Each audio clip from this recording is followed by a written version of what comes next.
Thank you so much. Hi. Hello. I'm so excited. Thank you so much, Stephanie. Let me start us off. I'm so excited to, first of all, to just once again be doing something with Malaprops, my hometown bookstore, and to be introducing my hometown fellow book lovers to Paz and this amazing, amazing novel that I'm so excited about. I am coming to you, as Stephanie mentioned, from Psychopigment Enforcement Headquarters in Idaho. And Paz, there's nothing like you, and there's nothing like this book. It's wholly and totally unique, and if you like sci-fi, if you like gumshoe detectives, if you're a history buff, if you like film noir, it's something for everybody in this. And I'm just so happy you're here. How are you? I'm good. I'm really happy and excited to be here, and I'm really grateful to Malaprops for making this happen, and like getting to talk to you because I love you and I love ckface, and so we should tell the folks at home that I am a little biased because I've been waiting for this book for 7 years now, because I read a very early draft of this book. Yes. And Paz and I have met. We're friends. So but I just truly, genuinely think this is just such an incredible piece of work that you've accomplished here, and I'm so excited for you. Why don't you start us off and tell us, because this book is a lot, right? So why don't you tell us, kind of give us the rundown and tell us sort of the story of what this book is and how it came to be. So the premise of the book is that Argentina won the Falklands War in the 1980s using psychoweapons called psychopigments, which are like colors that make you feel things. So it's like paintball, but for feelings. And that 30 years after the war, the United States, like Uncle Sam is no longer in the bully pulpit, is sort of a third-rate country. And in the remains of the United States, a local psychopigment enforcement agent, Kay Curtida, stumbles on a conspiracy to take down American democracy. Part of the premise is the idea that these psychoweapons become sort of everything from party drugs to street drugs or weapons to pharmaceuticals that are out on the streets. And so that's where psychopigment enforcement comes in, because each color corresponds to a particular emotion. So depressives are taking sunshine yellow, happiness, every morning. And like if you're really mad at your spouse, you can slip some envy green into their coffee and make them feel really bad. So it sort of runs the gamut in this world. And yeah, the book came about partially because I ran out of things to read. I was writing a really depressing play. I was living in the mountains in Argentina. I didn't have internet at home.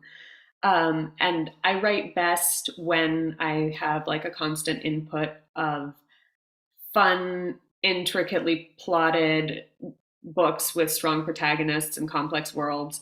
And I had read everything on my bookshelf multiple times. And I really didn't want to write this play. So I was like, well, I'll just try writing a book.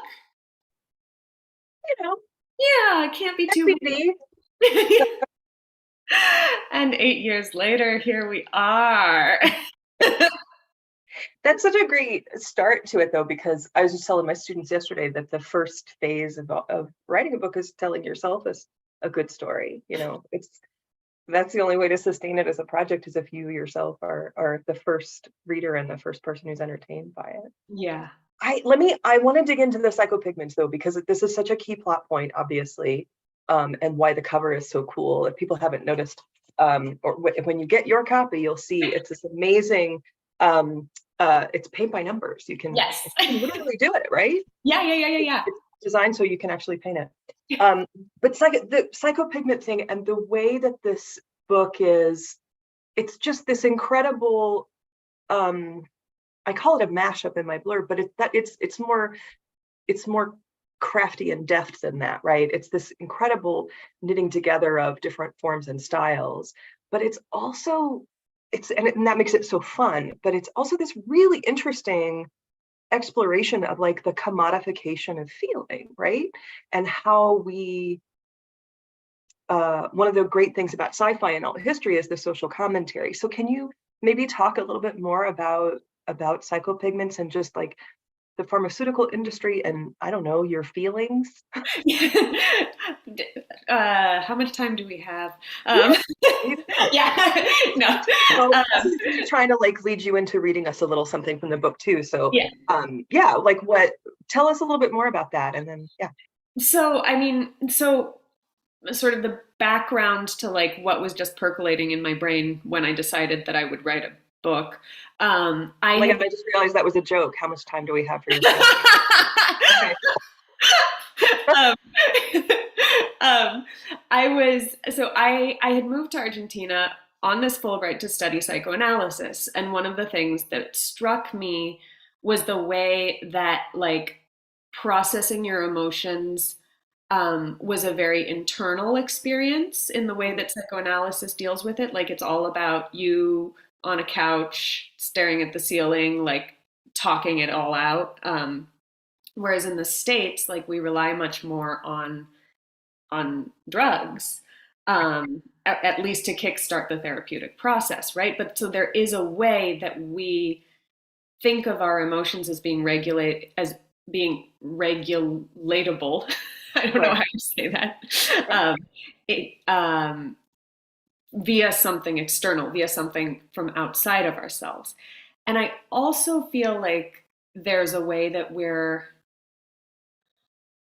there is a question about like sense of self, not just in like emotions and psych drugs, but sort of in the culture, in our culture as a whole, about like what's me and what are the external forces acting on me, right?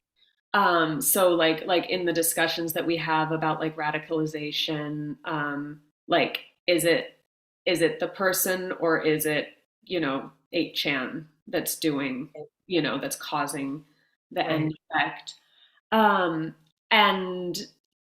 And so I had been thinking a lot about this question of like internal versus external emotions.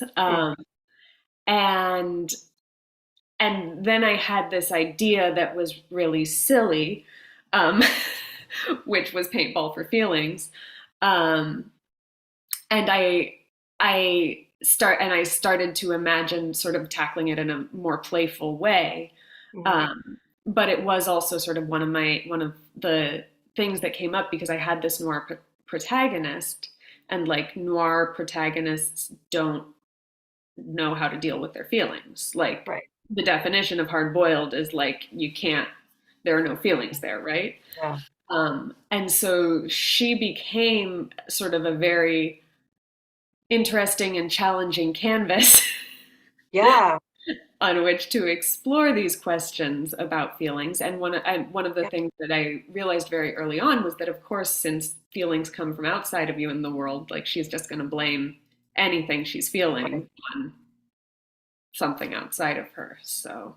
Well, and that's such an interesting take on that kind of noir detective figure, because we should say that even though this is playful in terms of this stuff, you are also deeply respectful of her mental illness and of the way these things affect us so deeply, and yet also it's this, kind of romp where you can just be running down the street and suddenly get attacked with a color bomb that changes your mood. It's so interesting.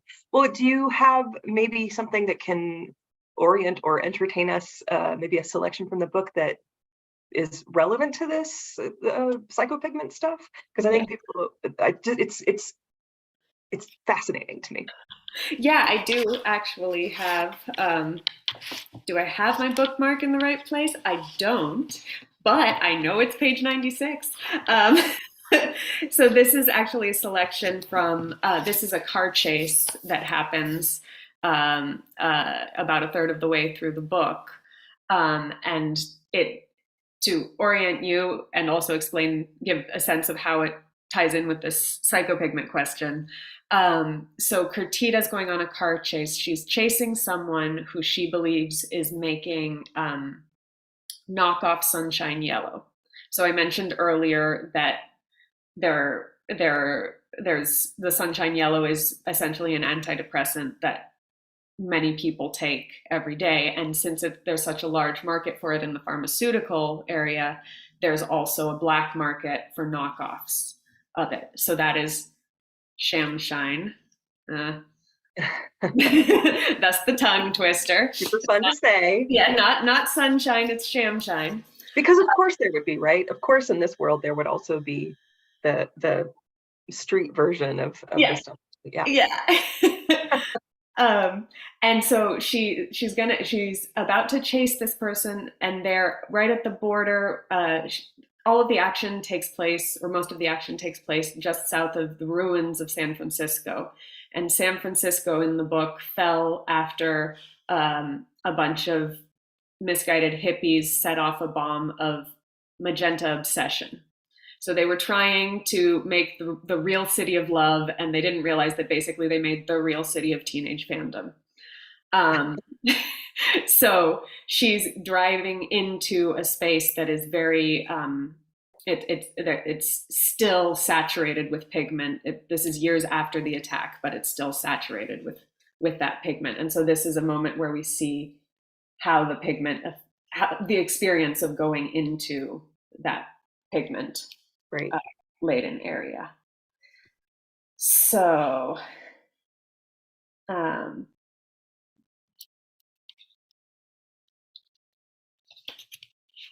I tore off down the street after the driver of the Topolino. Oh, one thing that I always forget to mention, the cars. It's a car chase.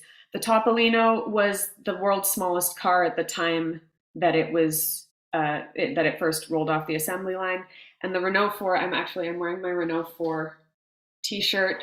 Oh, I love it. Yeah, Tita describes it as being I had to Google that the first time because I needed the picture too. That's awesome. Yeah, she describes it as a cross between a clown car and a baby shoe. Right. Okay, so I tore off down the street after the driver of the Topolino. He backed onto Mission and then shot forward. We went on a nice joyride through the neighborhood. I got to see the light rail station, the freeway, and a lovely pocket-sized park before he turned north, heading toward the San Francisco border. I pushed the Renault up onto my quarry's tail as we flashed past the pigment warning sign. Now entering magenta territory. Your feelings may not be your own. It's impossible to anticipate the impact of driving into a ruined city. I'd never known San Francisco in its heyday, but I could see how far it had fallen. Once grand Victorians gutted by fire, earthquakes, and mold watched like fallen angels over the pitted streets.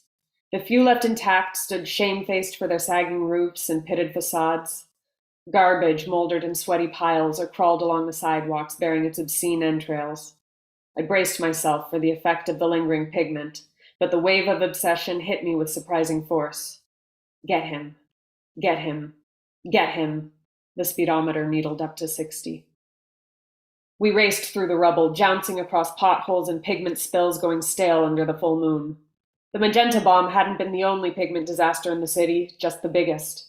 My emotions went haywire.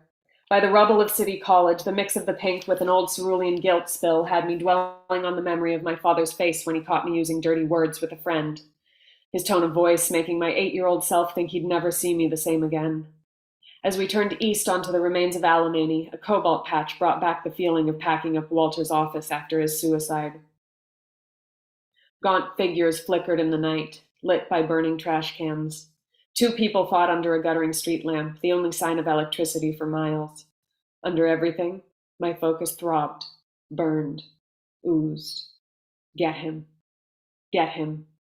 Get him. A rusted cable car sagged in the crossroads at Mission and Dolores. I was overcome with a crying jag. The Fiat slowed. My Mark was feeling the storm of sentiment, too. Good, I sobbed at the steering wheel, stomping on the gas. The gangster heard my motor roar. The mousy little car jumped forward, scurrying up Dolores. I wiped my eyes and shifted into a higher gear. We veered across the broken street, dodging the debris of dying palm trees. Our engines screamed with the effort of climbing the steep hill. We were headed straight toward Dolores Park, the epicenter of the magenta attack. The longing in my stomach grew with every block. I imagined it as something unconnected to me. It was an old agency technique Walter had taught me to separate myself from the effect of pigments. The yearning was a tiny creature with big teeth that just happened to be chewing on my ribcage. The squawk of the radio broke my focus. It was Doug, checking in on me. Getting close, I muttered. When I got the crook, I'd hold him so tight he'd have no idea what hit him. I'd fold him up into a little ball, squish him so hard he'd fit into a can. I'd carry him around in my pocket, a demented jack-in-the-box. You doing okay there? I pushed the magenta creature to one side of my mind. Still on the Topolino's tail, I unclenched my teeth. 25th and Dolores. Through a crackle of static, I could hear Tommy and Meekins talking over each other as I crested the hill. You're in San Francisco? Doug said. Curtida, are you crazy? You suffered a pigment attack this morning. You're going to be much more susceptible. The Topolino slowed, pulling up to the corner of the park. I've got him, I said, zooming toward the Fiat. You're mine now, you little... Holy! Out of nowhere on the sidewalk, a pair of headlights appeared, floating in darkness. They pulled out into the street, the automobile they were attached to nothing but a stain on the night. The moon glinted off the cracked windows of the townhouse in the background. The door of the Topolino opened and the driver disappeared into the getaway car. The black vehicle came racing toward me. What's happening? Doug asked. I yanked the wheel to the left, crashing over the center divider. Ninja? A pale hand appeared out of the driver's side window, holding a pigment dart gun. My breath caught. A finger settled on the trigger. As the barrel of the gun turned my way, my lizard brain took over. Pedal to the metal, I steered the car over the sidewalk. A flechette whined behind my bumper and thudded into the crumbling Victorian townhouses on the corner. The dark pit of the park spread beneath me, littered with rubble and human refuse. The panorama of the wasted city opened in the distance, fires burning on the tops of abandoned skyscrapers and the festering remains of the financial district. My poor Renault skidded down the park's dusty dunes, narrowly missing an overturned porta potty and a small playground. She settled with a groan in a pile of dry palm fronds at the bottom of the hill. I killed the engine, unbuckling my seatbelt. He's gone. Some sort of freakish getaway setup. They had a pigment gun, but they missed me. I'm going to check out the Topolino. Get it. The animal was gnawing on my insides. Doug's voice cracked across the radio. Why would you... The magenta saturation in that area is strong enough to bend brains for another 50 years. You're not thinking straight. I opened the door. A Topolino could be crushed into a can, too. What did the pigment gun have in it? If they missed you, it'll be splattered all over. Doug's voice faded behind me. I began the steep hike up the hill toward the car. My feet beat the dusty ground, pounding out, get it, get it, get it. My skirt swished around my thighs. A Topolino could be a jack-in-the-box. To my right, something rustled on the light rail tracks at the edge of the park. The broken metal railings gleamed azure under the night sky. Get it. I kept moving. I'd make that Topolino mine. Get it. Make it mine and never let go. My steps seemed to thunder out my longing. Wonderful. Thank you. I'm just so struck by, as you're reading, I'm thinking also about, I want to ask you more about the psychopigment thing, obviously, but what that passage also reminds me of is how important location is in this, and how you're using setting in your work. So so much so that setting kind of even becomes a protagonist in a way, or a major character at least. Can you talk about, I think it's also maybe helpful, let's start with Argentina, because I think this is Asheville, so can you kind of geolocate us a little bit, and because this is an alt history as well, give us a little bit of background on Argentina and maybe your relationship with Argentina and how the book is Argentinian. Mm-hmm. So Argentina, if you think about the very bottom of South America, the arrow pointing at Antarctica, that's Argentina's sort of a big triangle. Chile runs down the east coast, the west coast on the Pacific side, and Argentina is those are the two southernmost countries. And Argentina is a country that is very different from many Latin American countries because it was more successful in its campaign, its genocidal campaign, to eradicate the indigenous populations, in part because, similar to the United States, it has a lot of plains in the middle, right? So it's much easier to uh, kill a lot of people if you're shooting at them in a plain as opposed to like in mountainous jungles. It it also has a very big history of European immigration. So there are a lot of people, a lot of the same families that were going from Italy or even from Sweden or Germany that came to the States and settled New York or settled the Midwest. A lot of those families, it was sort of like what boat was leaving port the day that they left. This is especially true of the Mediterranean countries. So there are families where, like, I have a friend who she's, New York, grew up in New York, and she has cousins in Argentina, a couple generations removed, where it's just that one brother got on the boat Right. one day after the other one. And at the beginning of the 20th century, Argentina's per capita GDP was on par with the United States. And there was a way that it was an incredibly wealthy country, because it was supplying beef and grain to Europe. And during World War II, it supplied a lot of Britain's supplies that got through the war. After World War II, Britain defaulted on that debt. So that's perhaps one of the ways in which the country's economic histories diverge. But there is a feeling in Argentina. So I've lived in Argentina for basically about 10 years. My father's from Argentina. I grew up in California. And there is sort of this feeling of like, we could have been a contender, Right. And in a certain way, like, I do think that there's a sort of sister spirit. Like when we were in grad school in Texas together, like there's a lot. I mean, like, all hat and no cattle describes a lot of people in both places. Yeah. I can totally see that. Yeah. And so, and then specifically you see the Falklands War, because I also want to talk about California too, because the passage you read was obviously set in San Francisco, but the Falklands War becomes this turning point. And I don't know, have you had to explain that to people? I come from a British family, so I have very keen awareness of Falklands War, but I think people here don't realize what a big deal that was in the early 80s. Maybe you can just give us a little quick explanation of that, and then I'm going to talk about San Francisco.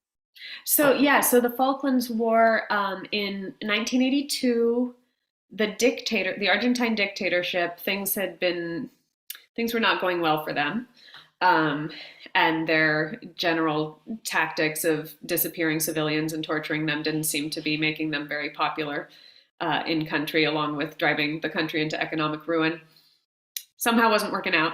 So they decided to pick up on this was an old strain of Argentine nationalism, which had declared that the Malvinas, they call them the Malvinas, the Falklands, are Argentine. And so they were going to go and liberate the Malvinas from their British colonial oppressors. And so they did. I mean, they went and they sent like a boat full of 18-year-olds and were like, now the islands are ours. And unsurprisingly, Great Britain was not a big fan of this attack on what they saw as their sovereignty. Mm-hmm. And they sent their military, and there was a war. It lasted, I want to say, 2 months. Something like that. Yeah. But it was an armed conflict, and like one of the things so part of the reason that it was in my mind when I was starting to write the book was that I moved down in 2012, which was when it was the 30-year anniversary of course, the right. war. and these signs just started appearing on the roads. Like there would be like a road sign that was like, you know, 100 kilometers to the next town, and then like a few kilometers later there would be a sign that would be like Las Malvinas son argentinas, with like Mm, I can identify the shape of the Malvinas because there were enough of these signs mhm. just everywhere. Um, and so so it was in my mind, and I had come when I had this idea of psychopigments. Argentina has the highest concentration of psychoanalysts per capita in the world. Um, and so I was like, what country would have developed paintball but for feelings? And I was like, clearly Argentina.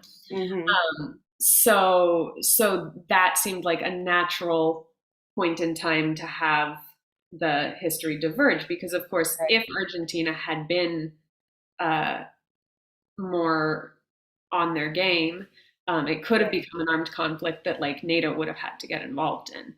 Right. And it's just such a brilliant choice also because of that longer history and because of the economic power that it did have.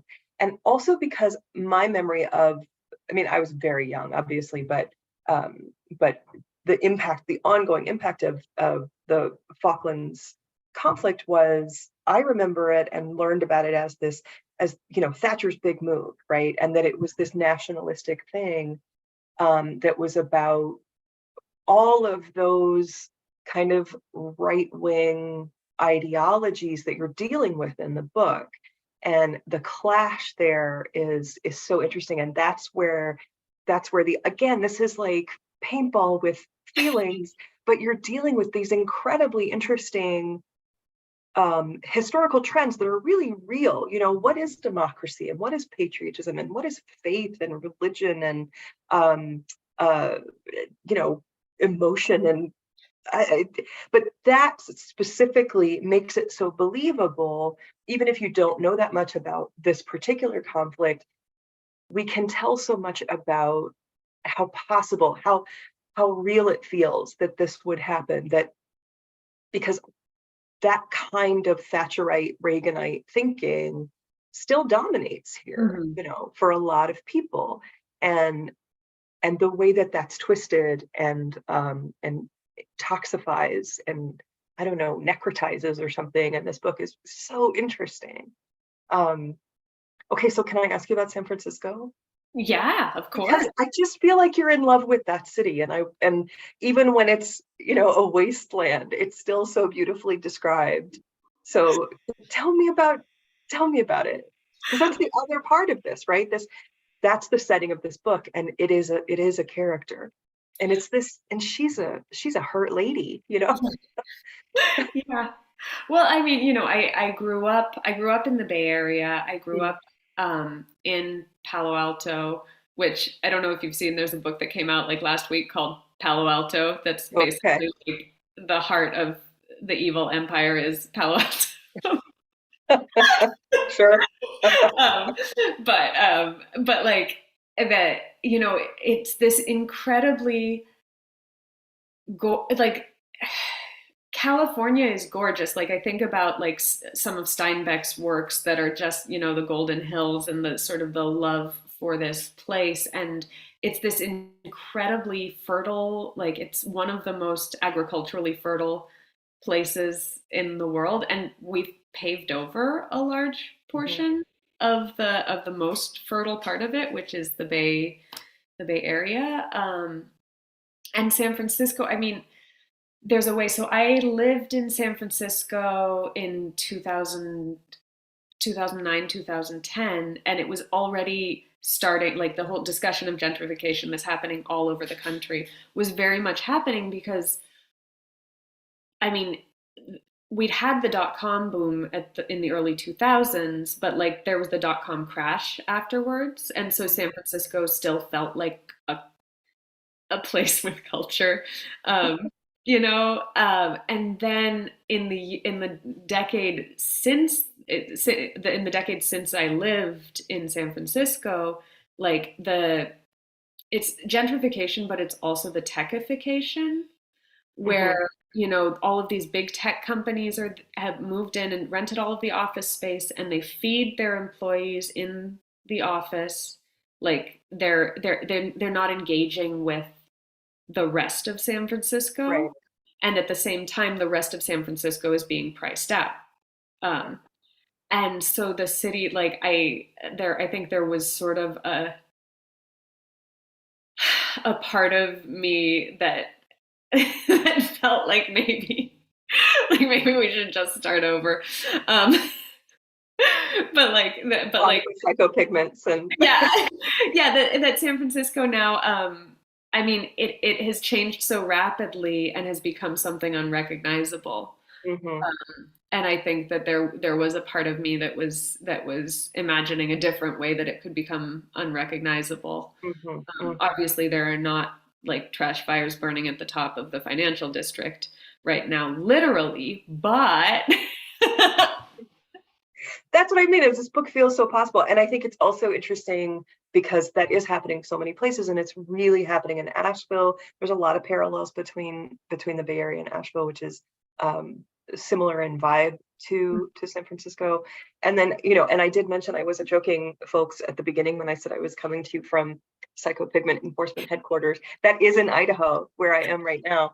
And it's the prescience that you had to choose Idaho for that, because of what's going on here with gentrification and with there's some tech takeover happening in this area as well, which is currently making it very difficult for me to find a place to live.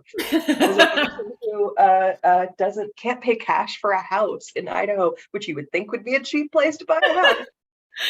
But when you're competing with people who've left places like the Bay Area, I'm just so amazed by how you handle the city and how you navigate us through it, and how everything feels familiar and possible while also feeling strange in the way that we learned from Elizabeth McCracken, that strange is this very particular quality that a book can have that can only be positive and incredible. Well, can we also maybe then place you as a writer? Can you tell me, where does this, I hate it when people ask me where stuff comes from, but like, what are your influences, either for this book or just generally? Or can you, I don't know, give us your comps?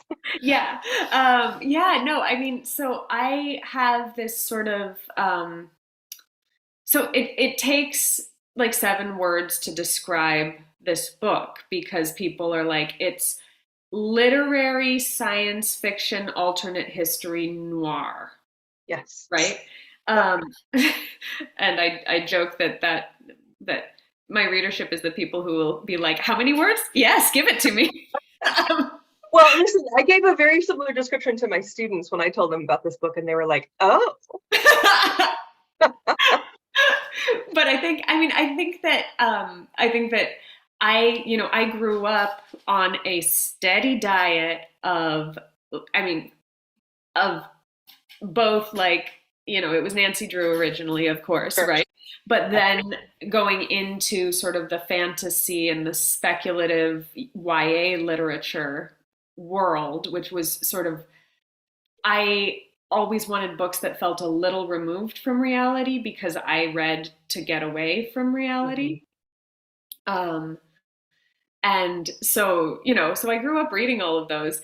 And then, eventually you want a little meat on the bones, and there's definitely a long tradition of speculative writers that provide that. I mean, I would say that Ursula Le Guin is obviously the firmament, but I would argue that William Gibson and Robin McKinley can be up there, and Robin Hobb at the same time.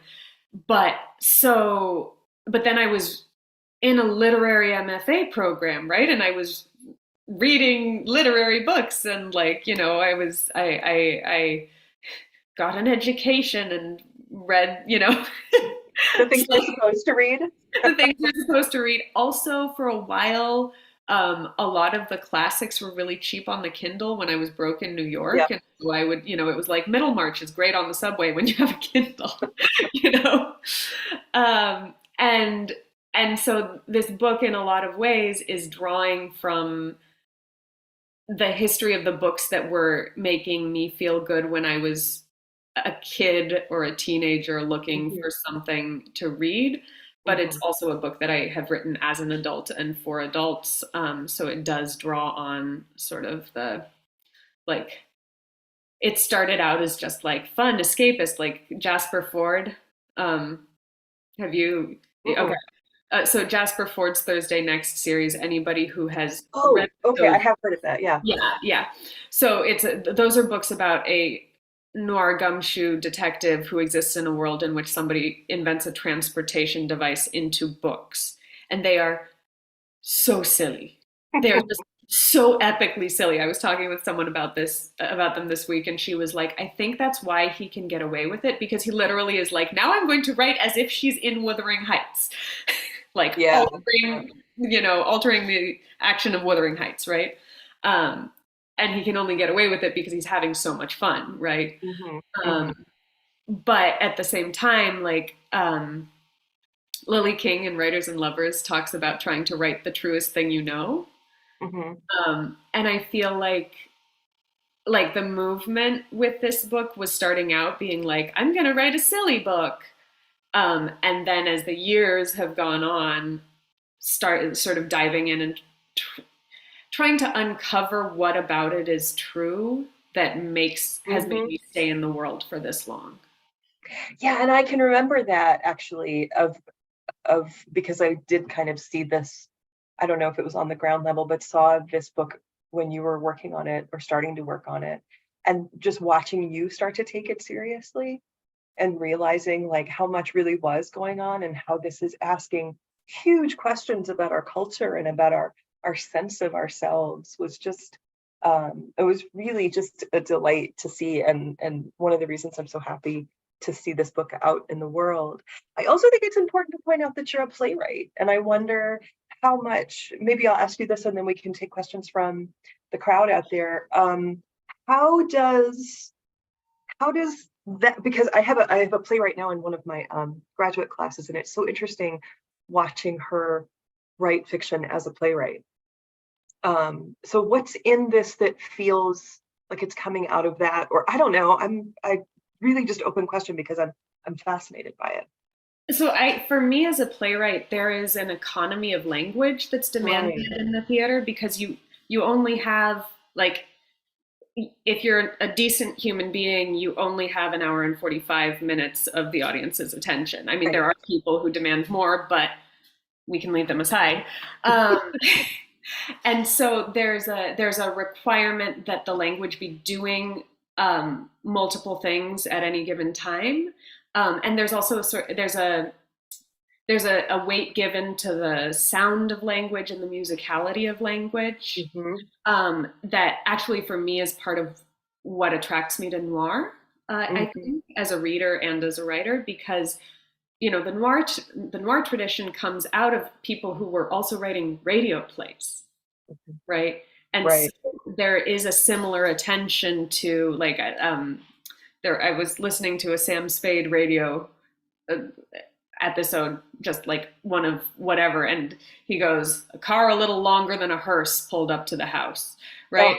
And like, it's got everything. It's just like, it's telling the sonics and the image. Sonics. Wow, it's telling you this is a character who's like, the way they measure cars is by whether they're likely to have a dead body in them or not, right? Like, and it's just campy. Like, there's an ironic fun to the noir that like that always attracts me. And so I think that one of the ways that I was able to write the book was because it's first person. It is essentially a monologue. It's just a monologue that goes on 10 times longer than any play should ever last. But that's why we love fiction, because you can really deep. Yeah.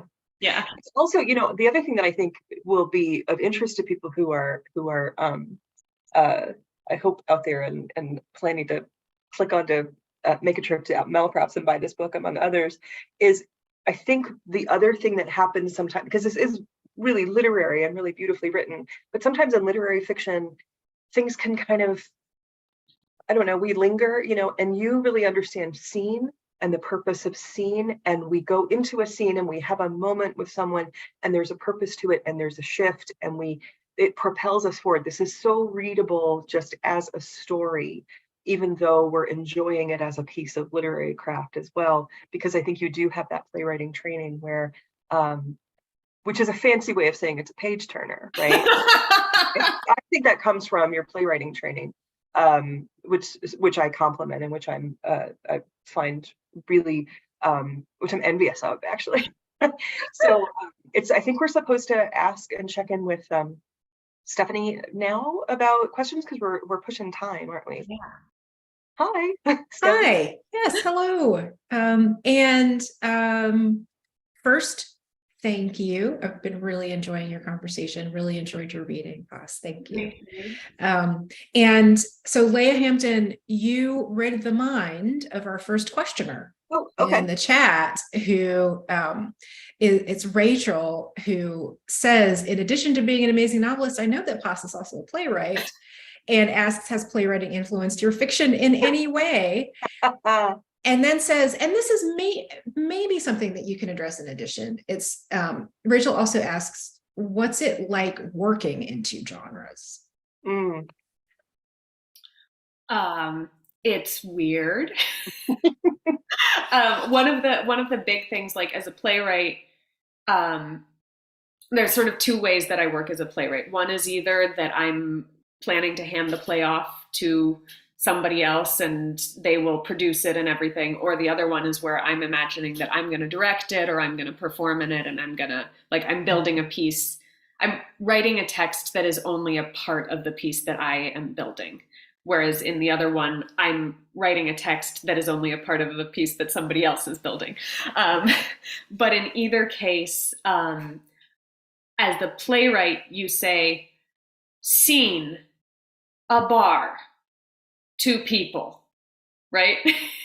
And then they talk, and then that's the end of the scene, right?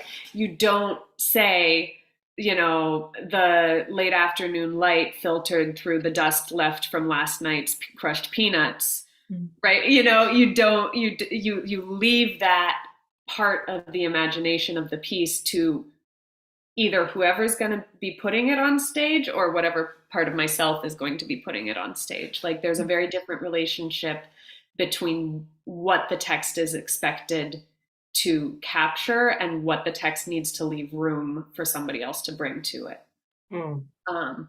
The other difference is I'm alone in fiction. I'm sitting here with my computer and I do the thing. And I mean, it's not true. I'm alone when I'm writing the book. It takes 20 people and an entire publishing industry to make it a thing that you can buy in a bookstore. But the work happens alone in a way that in theater, it never does, because a play is never a play on the page is never the final product.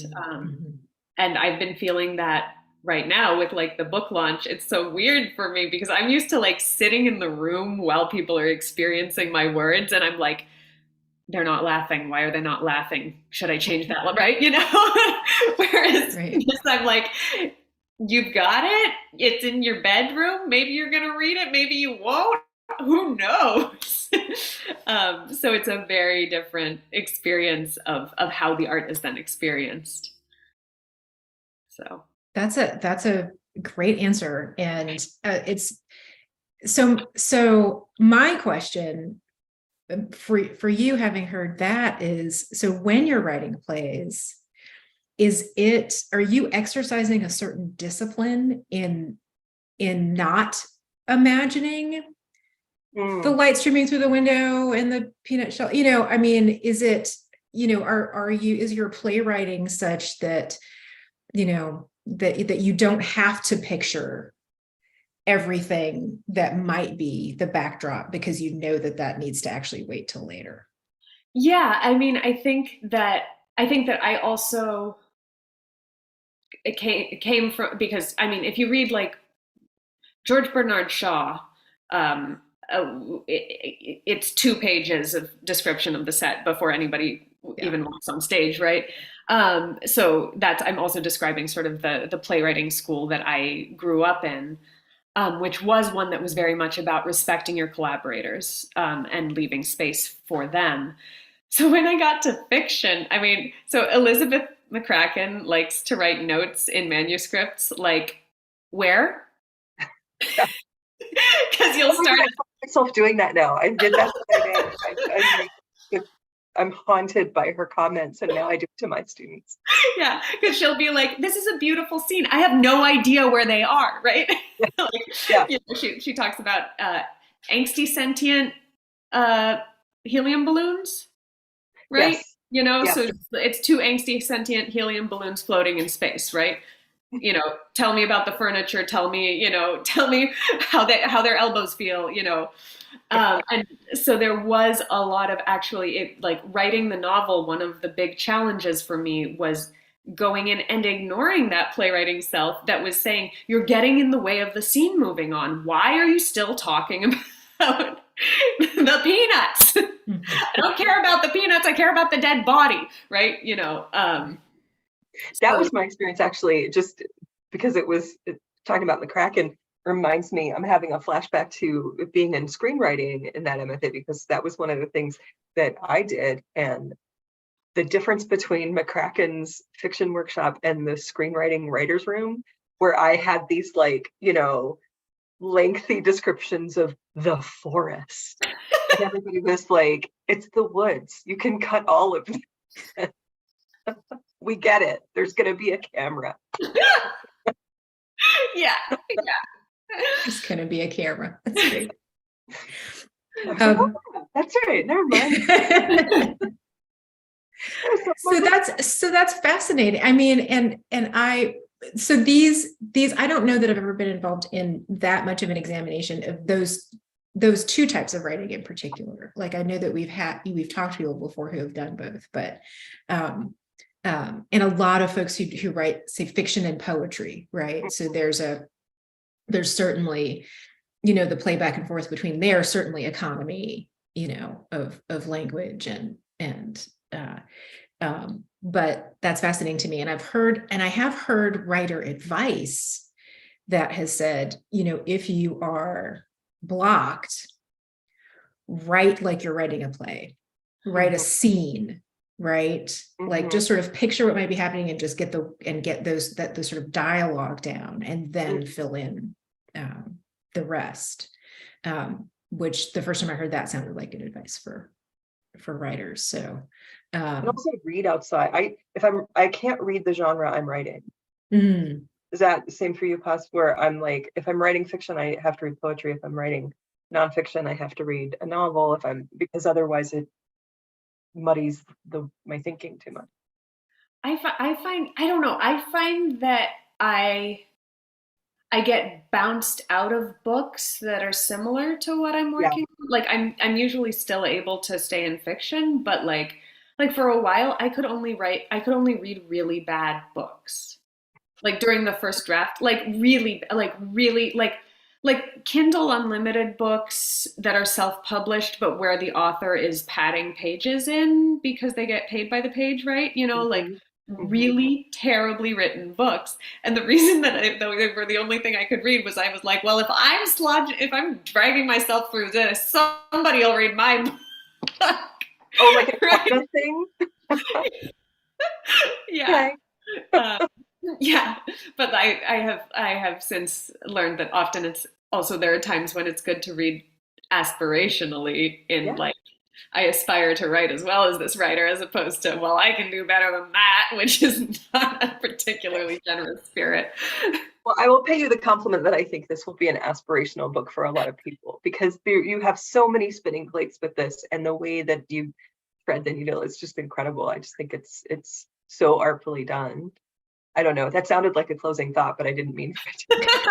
Well, it is 6:55, so it's actually well timed. And I have to ask one question really quick that isn't about the book or about your writing process. But I need to know whether or not the fact that Argentina has the most psychoanalysts per capita was something that you just knew that you had picked up, or if that was something that you actually found out as you were getting ready to, because that asked them in the street. right. It was like, was that just like, is that common knowledge somehow that I had been Argentina, or was that just, it's fascinating to me. It is actually, like, I don't know if that specific tidbit is common knowledge, but like you can walk into a cafe, like I mean, I knew there was a lot of psychoanalysis in Argentina, and I was applying for a Fulbright, and I was visiting Buenos Aires with my father, who grew up in Buenos Aires, and we sit down for a coffee, and my father turns to the waitress at the cafe, and he says, "My daughter needs a good Lacanian.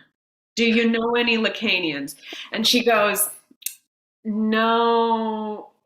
But I got a Jungian." Yeah, I got it. And she says, "I have a follower of Piaget." Like, you know? Like, oh my God, I thought she was going to be like table 7. Yeah. Well, she probably could have. I mean, I also have the story of the friend who like was an expat crying in a cafe, and like a nice stranger comes and starts talking to her, and then at the end gives her her card because she's a psychoanalyst. So, like, it's like heaven. It's pretty amazing. I need to visit, really. Yeah. So yeah. Thank you for answering that question. As soon as you said it, I just had to know. So yeah. now we know. And so if you need to cry in a cafe, do it in Argentina. Yeah. You will likely get some professional help. Excellent. So I am going to end with one final question before we hit 7:00 and say goodnight, which is to go ahead and ask each of you if you would like to pass along reading recommendations to the audience besides each of your wonderful books, which we recommend, and we know you recommend each other's books. If there's anything else you'd like to add to our watchers, listeners, customers, TBR piles. Leah, you have a prop, so you go first. I do. I'll go first just because I'll let Paz close things out. But speaking of books that are highly unusual and totally their own special genre, I have been reading, I'm not sure how to pronounce his last name, Gregory Arrayal. Is that right? I should know because we had an event with him. Please watch it on our YouTube channel. But now I don't want to get it wrong. Well, which is an unusual enough name that I think you could find it. But this is just a completely unique take on Appalachian literature, and it's like if Appalachian hermits were also in some kind of, speaking of South America, some kind of Jorge Luis Borges haze. It's just incredible. I've never read anything like it. I strongly recommend it. Thanks, Leah. And Gregory thanks you, I'm sure. And I don't have a prop, but I have been thinking a lot about The Verifiers by Jane Peck, which came out a year ago. And it's another like weird mystery. Like it's maybe speculative, maybe not. There's some AI. Who knows what's speculative with AI anymore, right? But about a woman who loves mystery novels and gets hired at an agency that verifies the people that you are dating on, or that you might meet up with on like Tinder or the dating websites. And it is funny and it is wild, and it also has this really great sense of place. It's set in Brooklyn, and it's just a really fun, just romp with like great family relations mixed in. And Claudia Lynn, the protagonist, is going to come back in a sequel at some point. So if you're into mystery series, there's some more to look forward to. Can I give a quick, maybe this is a joint shout out, Paz? Can we mention our classmate, Rachel Hang's new book, The Great Reclamation, is coming out, which I'm so excited about. It's amazing. So it's amazing. Yeah, it is just amazing. I can't wait. Yes. Thank you. Excellent. So The Great Reclamation, The Verifiers, and The Gospel of Rot. Yeah. So we've got 3 for the folks. Thank you both so much. It's been wonderful to spend time with you this evening. Paz, congratulations on your book. Folks, remember that when you pick up this book, I'm pardon the full retail, but when you pick up this book, you're not just getting a book to read, you are getting a paint by numbers to complete. It's a bonus.